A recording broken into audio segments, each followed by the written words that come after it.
Les amis, écoutez cette histoire, parce qu'elle est un peu difficile à croire, vous savez. La police fédérale a perquisitionné la maison d'un député et a trouvé 468 000 réais en espèces. Vous savez où? Dans l'armoire et dans un sac poubelle.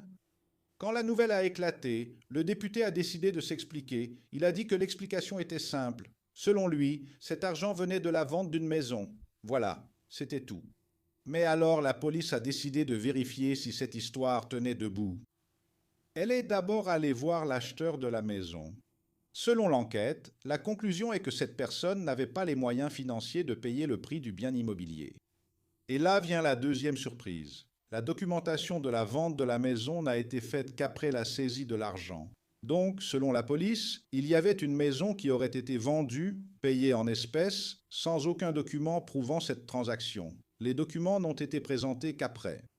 Mais cela ne répondait toujours pas à la question. La question principale restait donc, d'où venaient les 468 000 réés? C'est alors que l'enquête a pris une autre direction. La police a commencé à vérifier s'il existait un système de détournement d'argent dans le bureau de ce député.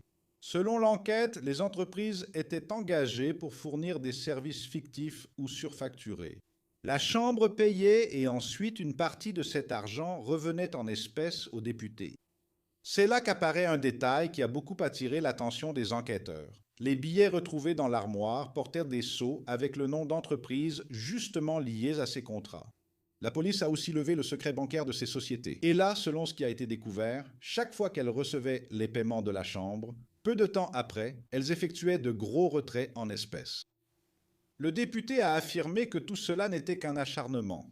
Selon lui, l'enquête n'existe que parce qu'il est l'un des principaux leaders de l'opposition au gouvernement. Et maintenant vient la question. Voilà l'histoire.